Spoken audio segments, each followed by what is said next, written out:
The Galactic Council had waited 300 years for Earth to develop faster than light travel. Their monitoring stations detected the primitive species on the third planet of the Sol system, watching as humans struggled through their violent history. The Council followed standard procedure. They sent diplomatic messages, cultural exchanges, and peaceful overtures once humanity achieved basic spaceflight. Captain Jake Morrison stood on the bridge of the UES Retribution, humanity's first interstellar warship. The massive vessel stretched 2 kilometers long, bristling with weapons that no alien species had ever conceived. Nuclear torpedoes, plasma cannons, and kinetic railguns covered every surface. The ship's AI, called Atlas, hummed with deadly efficiency. "Sir, we're receiving another transmission from the Galactic Council," reported Lieutenant Amy Cole from the communication station. "They're requesting a diplomatic meeting at the neutral station called Haven Point." Jake frowned at the holographic display showing the alien message. The peaceful tone bothered him. Every species humanity had encountered in their short spacefaring history had tried to conquer, enslave, or destroy them. Earth's colonies had been attacked 17 times in the past decade. "What do you think, Atlas?" Jake asked the ship's AI. "Captain, analysis of their previous communications suggests they believe humans are a peaceful species seeking diplomatic relations. They have no understanding of human military capabilities or our defensive nature." The bridge crew exchanged glances. Earth's military doctrine was simple: strike first, ask questions later. It had kept humanity alive through countless conflicts. The alien pirates who raided human colonies learned this lesson too late. "Set course for Haven Point," Jake ordered. "But keep all weapons systems online. If this is another trap, we'll show them what Earth diplomacy really looks like." The Retribution's engines roared to life, tearing through space toward the meeting point. Unknown to the crew, the Galactic Council had prepared their finest diplomatic chamber for humanity's first official contact. They expected scientists, philosophers, and peace-loving representatives. They were about to meet Earth's real ambassadors. Haven Point was a marvel of alien engineering. The massive space station rotated slowly in the void, its crystal towers gleaming with soft light. Hundreds of different species called it home, all living in harmony under the Council's protection. It was a symbol of galactic peace and cooperation. The station's sensors detected the approaching Earth vessel, and Controller Vex nearly fell from his chair. The readings made no sense. The human ship was enormous, covered in weapons and radiating enough energy to power a small planet. "This cannot be correct," Vex muttered, his 4 eyes blinking rapidly. "The humans are supposed to be peaceful. Our scouts reported they were still fighting with primitive weapons just centuries ago." Ambassador Kira, a graceful being with silver skin and flowing robes, approached the viewing port. Her species, the Altani, had been the first to suggest contact with Earth. They believed humans showed great potential for joining the galactic community. "Perhaps their ship design is merely for show," she suggested hopefully. "Many young species feel the need to appear strong when they're actually quite fragile." The UES Retribution docked with Haven Point, its massive bulk dwarfing the station's elegant structure. The docking bay, designed for small diplomatic shuttles, barely contained the human vessel's landing craft. Captain Morrison stepped out wearing full military dress uniform, his medals catching the station's light. Behind him came a squad of Earth Marines in powered armor, their weapons clearly visible despite the peaceful setting. The aliens who had gathered to welcome humanity's first diplomats stepped back in confusion. "Greetings," Jake said, his voice carrying the authority of someone used to giving orders in battle. "I am Captain Jake Morrison of the United Earth Space Force. We received your invitation to discuss terms." Ambassador Kira floated forward, her movements graceful and welcoming. "Captain Morrison, we are honored by your presence. I am Ambassador Kira of the Altani. We have prepared a wonderful feast and cultural exchange for your diplomatic mission." Jake's expression remained neutral. "Diplomatic mission? Ma'am, we're here to discuss military cooperation and defense treaties. Earth has been under constant attack since we left our solar system. We need to know where you stand." The assembled aliens exchanged confused glances. Military cooperation? Defense treaties? These were not the topics they had prepared for humanity's peaceful introduction to galactic society. Captain, Vex interrupted, his voice trembling slightly. Perhaps there has been some misunderstanding. The Galactic Council maintains peace through diplomacy and mutual understanding. We have no military forces. Jake's eyes narrowed. No military? Then how do you defend yourselves? We don't need to defend ourselves, Kira explained. The galaxy has been at peace for over 1,000 years. All conflicts are resolved through negotiation and compromise. The silence that followed was deafening. Captain Morrison looked around at the gathered aliens, beings who had never known war, never faced extinction, never had to fight for survival. They were prey animals dressed as diplomats. Atlas, Jake spoke into his communicator. Scan the station for defensive systems. Scanning complete, Captain. No weapons detected. No shields. No defensive capabilities of any kind. The alien delegates began to murmur among themselves, sensing something was very wrong. They had expected humanity to be grateful for their peaceful guidance. Instead, they found themselves facing a species that had weaponized everything, including their diplomatic vessel. Gentlemen, Jake announced to his Marines, it appears we're the only predators in this zoo. The conference room aboard Haven Point was a masterpiece of diplomatic design. Soft lighting, comfortable seating for dozens of species, and walls displaying peaceful scenes from across the galaxy. It was meant to inspire cooperation and understanding. Captain Morrison sat at the head of the table, his Marines positioned at strategic points around the room. The alien delegates fidgeted nervously, their initial excitement about meeting humanity replaced by growing unease. Ambassador Kira activated a holographic display showing the galaxy's political structure. Captain, allow me to explain how our peaceful society functions. The Galactic Council oversees 10,000 member species across 50,000 star systems. We have achieved this through careful diplomacy and mutual respect. Jake studied the display with a soldier's eye. Impressive numbers. What's your population? Nearly 500 trillion beings live in harmony under our guidance, Vex replied proudly. And your military strength? The question hung in the air like a bomb. Several delegates exchanged worried glances. As we mentioned, Captain, we maintain peace. Through diplomacy, Kira repeated. We have no need for military forces. Jake leaned back in his chair. Let me get this straight. You're telling me that 500 trillion beings, spread across 50,000 star systems, have maintained perfect peace for 1,000 years without any form of defense? That is correct, Vex confirmed. It is our greatest achievement. Atlas, what's the population of Earth and her colonies? Current human population stands at 15 billion, Captain. The numbers were staggering. Humanity was outnumbered 30,000 to 1, yet they were the only species in the room that understood warfare. Captain Morrison interrupted a new voice. The speaker was tall and insectoid with compound eyes that reflected the room's light. I am Hive Speaker Zik of the Collective. We are curious about your species' apparent focus on conflict. Our analysis suggests this is unusual. Jake almost smiled. Unusual. Where we come from, conflict is survival. Earth has seen countless wars and we've learned from everyone. We've faced extinction more times than I can count, and each time we came back stronger. But surely, Kira interjected, you must see the wisdom in our peaceful approach. War is destructive, wasteful, and unnecessary. War is evolution, Jake replied firmly. Every challenge we've faced has made us better, stronger, more adaptable. You've had peace for 1,000 years, but what happens when that peace is threatened? The question struck the room like lightning. None of the delegates had considered this possibility. Peace was their natural state, their assumption about the universe.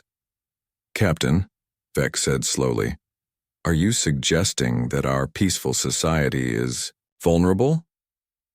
I'm not suggesting anything. I'm telling you that you're sitting ducks. Your entire civilization is built on the assumption that everyone will play nice forever. That's not how the universe works. Jake activated his own holographic display. showing Earth's military capabilities. The aliens gasped as they saw humanity's weapons, fortifications, and battle strategies. This is what 15 billion humans have built to protect themselves. We have orbital defense platforms, planetary shields, and a fleet of warships. Every human colony is a fortress, and every human citizen is trained in basic combat. The display showed the UES Retribution in comparison to other human vessels. It wasn't humanity's most powerful ship. It was just the first one they had sent to make contact. "You have more ships like this?" Hive Speaker Zik asked, his compound eyes reflecting fear. "Captain," Atlas announced over the comm system, "I'm detecting multiple incoming signals. Long-range sensors show 47 unknown vessels approaching Haven Point at high speed." The alien delegates immediately began checking their own communication systems. Within moments, alarms began sounding throughout the station. "Impossible," Vex whispered, his four eyes wide with terror. "No one has attacked a council station in over 800 years. Jake was already moving, his Marines falling into formation behind him. "Atlas, identify those ships." "Scanning. Captain, they're not in any database. Unknown configuration, heavily armed, and they're jamming all communications." "Captain Morrison," Kira pleaded, "what do we do? We have no defenses, no weapons, no way to fight back." Jake paused at the doorway, looking back at the terrified alien delegates. "You called us here for diplomacy. Consider this your first lesson in human diplomatic protocol." He activated his communicator. "All hands, this is the captain. Red alert. Unknown hostiles approaching. Prepare for combat." The galaxy was about to learn why humanity had survived when peace was never an option. The unknown ships emerged from hyperspace like a plague of locusts. 47 vessels, each bristling with weapons that glowed with malevolent energy. They moved with the coordination of a pack, surrounding Haven Point in a perfect hunting formation. Captain Morrison stood on the bridge of the UES Retribution, watching the tactical display with practiced calm. His crew moved with deadly efficiency, their training evident in every action. Behind him, Ambassador Kira and several other alien delegates huddled together, their peaceful worldview crumbling around them. "Atlas analysis of the hostile vessels?" "Captain, they appear to be a previously unknown species. Ship design suggests a highly aggressive culture. Weapon systems are approximately 200 years behind current human technology, but they vastly outnumber us." Jake nodded grimly. 47 to 1. I've had worse odds." The alien delegate stared at him in disbelief. Ambassador Kira's silver skin had turned pale. "Captain, surely you don't intend to fight them alone. We should attempt communication. Negotiation." "Ma'am, with respect, negotiation time is over. Atlas, open a channel to the unknown vessels." The main screen flickered to life, showing a creature that made the assembled aliens recoil in horror. The being was reptilian, with scarred scales and eyes that burned with predatory hunger. When it spoke, its voice was like grinding metal. "Peaceful fools of Haven Point," the creature hissed. "I am War Chief Drac of the Devourers. We have watched your pathetic civilization grow fat and weak. Today, we harvest your worlds." "This is Captain Jake Morrison of the United Earth Space Force," Jake replied, his voice steady and commanding. "You are threatening a diplomatic station under our protection. Withdraw immediately or face the consequences."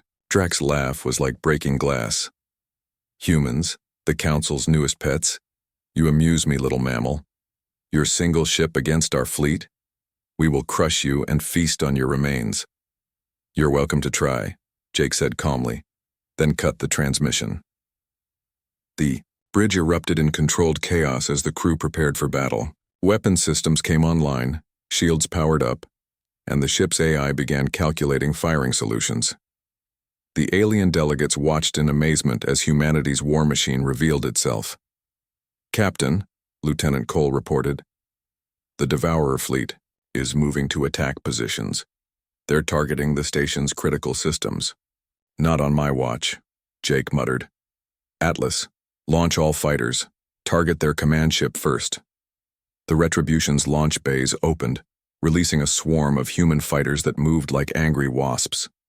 Each pilot was a veteran of the colony wars, trained in tactics that the galaxy had never seen. The first exchange of fire lit up space like a deadly fireworks display. The Devourer's weapons were powerful but crude, designed for overwhelming weak opponents. Human weapons were precise, efficient, and devastatingly effective. "Direct hit on their flagship," reported the weapons officer. "Hull breach on decks 3 through 7. War Chief Drax's snarling face appeared on screen again. "Impossible. How do you have such weapons?" "We've been fighting for our lives since before your species learned to use fire," Jake replied. "Every human weapon is built from the lessons of war." The battle raged for 3 hours. The Devourers had numbers, but humanity had experience. Human fighters danced between enemy ships, striking at weak points with surgical precision. The Retribution's weapons carved through enemy hulls like they were made of paper. One by one, the Devourer ships fell.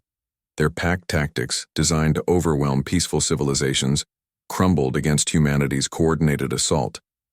Jake's crew worked like a single organism, each member knowing their role in the deadly dance of combat. 12 enemy ships remaining, Atlas reported. "Minimal damage to our systems." Ambassador Kira watched in stunned silence as humanity's single warship systematically destroyed a fleet that should have been impossible to defeat. "How?" she whispered. "Humans don't just fight to win," Jake explained, his eyes never leaving the tactical display.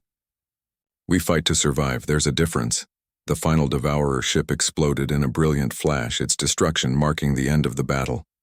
Space around Haven Point was filled with debris that had once been a conquering fleet. "All enemy vessels destroyed," Atlas announced. "Haven Point is secure." The silence that followed was deafening. The alien delegates stared at Captain Morrison with a mixture of awe and terror. They had just witnessed something their peaceful civilization had never imagined. A species that could fight like demons and win against impossible odds. "War Chief." Drax's final transmission crackled through the static. What are you?" Jake's response was simple. "We're humans, and we're just getting started." 3 days after the Battle of Haven Point, the emergency session of the Galactic Council convened in the station's Great Assembly Hall. Representatives from across the galaxy attended virtually, their faces displaying everything from wonder to terror as they watched the recordings of humanity's victory. Captain Morrison stood at the center of the hall, no longer just a military officer but the unofficial representative of humanity's place in galactic society. The UES Retribution floated nearby, its hull scarred but victorious, a reminder of what human determination could accomplish. Ambassador Kira spoke first, her voice carrying new respect. "Captain Morrison, the Council owes humanity a debt that can never be repaid. The Devourers have been raiding our outer systems for decades, but we never imagined they could threaten our core worlds." "With respect, Ambassador," Jake replied. "This attack was inevitable. 1,000 years of peace made you soft. Predators like the Devourers were bound to notice eventually." Controller Vex's 4 eyes blinked rapidly as he processed this reality. "Captain, our intelligence networks are now reporting similar threats throughout the galaxy. Pirate fleets, rogue militaries, and worse. Without our knowledge, dozens of aggressive species have been growing stronger while we grew complacent." The holographic displays around the chamber showed the true scope of the problem. While the Galactic Council had maintained peace among its members, the galaxy's dangerous elements had been organizing, preparing, and watching for weakness. "The question now," announced High Counselor Tem, an ancient being whose species had founded the Council, "is what we do about these threats. Our entire civilization is built on the principle of nonviolence." Jake stepped forward, his military bearing commanding attention from every delegate. "High Counselor, you have 2 choices. You can maintain your peaceful principles and watch your civilization burn, or you can learn to defend yourselves." "And you would teach us?" asked Hive Speaker Zik, his compound eyes reflecting the chamber's light. "Humanity will do what we've always done," Jake replied. "We'll fight, but we're not going to do it alone anymore. The galaxy is bigger than Earth, and there are threats out there that even we can't handle by ourselves." Atlas materialized as a hologram beside the captain. Analysis of galactic databases reveals 1,847 potentially hostile species, 23 active pirate confederations, and 7 military empires currently expanding their territories. The Devourers were actually one of the smaller threats. The assembled delegates absorbed this information with growing horror. Their peaceful galaxy was an illusion, and that illusion had just been shattered forever. "What do you propose, Captain?" High Counselor Tem asked. Jake activated a holographic display showing Earth's military structure. "We propose a new model for galactic civilization. Keep your diplomacy, keep your trade, keep your culture, but add a backbone." The display showed humanity's vision. A galactic defense force, trained by human military advisors, equipped with human-designed weapons and led by officers who understood that sometimes peace had to be enforced through strength. "The member species of the Council have resources we can only dream of," Jake continued. "Your manufacturing capabilities, your population, your technology. Combined with human military doctrine, we can build a defense force that will protect your peaceful civilization." Ambassador Kira floated forward. "And humanity would lead this defense force?" "Not lead," Jake corrected. "Teach. Every species brings something to the table. Your people are natural diplomats. The collective's hive. Mind makes them perfect for logistics. The Vexari's four-dimensional thinking could revolutionize our tactics. We're not here to conquer. We're here to help you survive." The debate that followed lasted for hours.